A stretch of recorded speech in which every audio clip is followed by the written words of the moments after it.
अस्सलाम वालेकुम व्यूअर्स, कैसे हैं आप? उम्मीद है आप सब खैरियत से होंगे। आज मैं आपके साथ एक नई रेसिपी शेयर करूंगी जो बहुत ही मज़ेदार और यमी सी बनती है, जिसका नाम है लज़ानिया।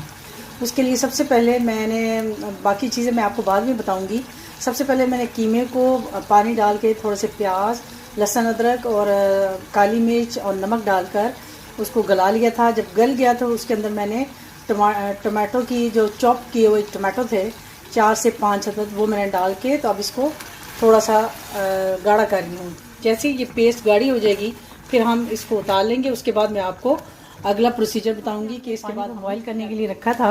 अब हम इसमें डालेंगे लज़ानिया की शीट्स जो मैं ये ला के रखी हुई थी, इसको एक एक करके डालेंगे और ताकि ये थोड़ी थोड़ी करके इसमें डालेंगे, इकट्ठी सारी एक ही दफ़ा में नहीं डालेंगे क्योंकि ये आपस में चिपक भी सकती हैं, इसलिए इनको अलग अलग करने के लिए ऐसे थोड़ी देर के लिए डालेंगे। तकरीबन 1 से 1.5 लज़ानिया शीट थी, वो हमारी तैयार हो गई हैं, बॉयल हो गई हैं। ये हमने उनको एक साइड पे निकाल के रख दी है। और अब अगला प्रोसीजर हम करेंगे। उसके लिए हमें, अब हम बनाएंगे वाइट सॉस, जिसके लिए हमें चाहिए होगा 4 टेबलस्पून चाहिए होगा मैदा और 4 से 6 टेबलस्पून हमें चाहिए होगा मक्खन, थोड़ी सी आधी टेबलस्पून चाहिए होगा काली मिर्च और आधी टीस्पून चाहिए होगा नमक और 1 से 1.5 कप हमें चाहिए होगा मिल्क। आइए हम आगे वाइट सॉस बनाते हैं कि कैसे बनेगी। सबसे पहले हम डालेंगे मक्खन को पैन के अंदर, जो हमने पहले से गर्म कर लिया है। जी ये देखिए, अब हम इसमें मक्खन डालेंगे। जैसे ही मक्खन मेल्ट होना शुरू हो जाएगा हम साथ ही इसमें मैदा डाल देंगे। आंच तो आपने बिल्कुल हल्का रखना है। ये देखिए मेल्ट होना शुरू हो गया है। आंच हम तेज़ नहीं रखेंगे, अगर हम तेज़ आंच पे इसको मेल्ट करेंगे तो ये जो बटर होगा आपका सारा जल जाएगा, इसलिए आपने आंच को बिल्कुल हल्का रखना है। ये देखिए अब हमारा बटर जो है वो मेल्ट हो गया। अब हम इसमें डालेंगे ये जो हमने नाप के रखा हुआ था मैदा, ये हम डाल देंगे।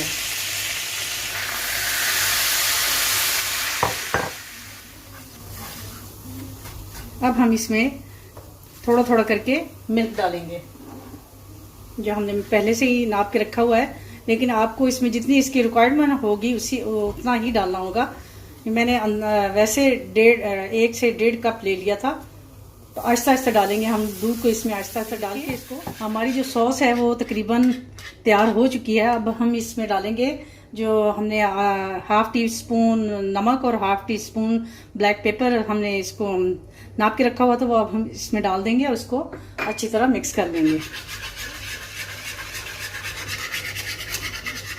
अभी थोड़ा सा इसको और थिक होने दें। जैसे ही ये हमारी थिक हो जाएगी तो हम इसको चूल्हा बंद कर देंगे। हमारी जो वाइट सॉस है वो तकरीबन तैयार हो चुकी है।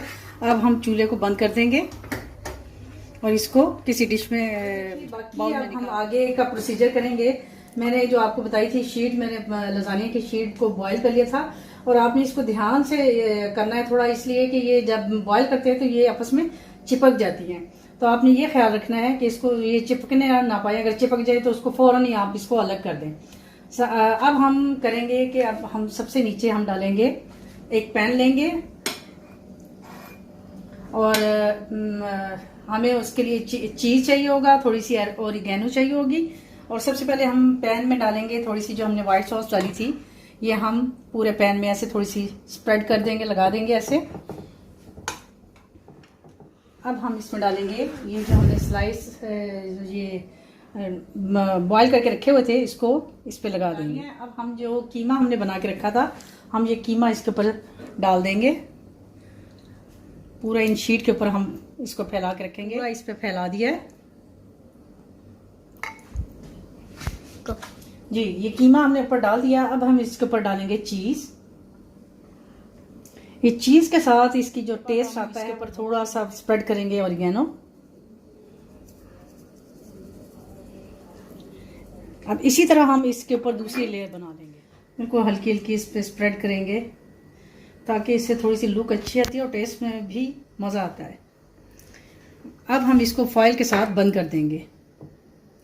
जी ये देखिए, अब मैं इसको फॉइल के साथ मैंने इसको बंद कर दिया है। और अब हम इसको, जो पहले से मेरा ओवन प्री हीट था, हमने इसको ओवन में रखेंगे 20 से 25 मिनट के लिए। 20 मिनट के लिए जब हम रखेंगे तो उसके बाद हम निकाल के देखेंगे, फिर हम इसको फॉइल को निकालेंगे और उतार के तो फिर दोबारा से 5 मिनट के लिए रखेंगे ताकि ये ऊपर से थोड़ा गोल्डन सी हो जाए। जी, जब ये गोल्डन हो जाएगी तो फिर मैं आपको इसकी फाइनल लुक। हमारा लजानिया बनकर तैयार हो गया है। अब मैं आपको इसको अब हम इसको थोड़ा सा ठंडा होने के लिए रख देंगे ताकि ये इसको काटने में आसानी हो। अगर हम इसको गर्म ही काटेंगे तो ये आपका बिल्कुल ख़राब हो जाएगा, इसलिए हम इसको ठंडा होने के लिए 5 से 10 मिनट के लिए रखेंगे, फिर उसके बाद हम इसको काटेंगे। जी, ये देखें, अब मैं इसको इसमें डाल रही हूँ प्लेट में।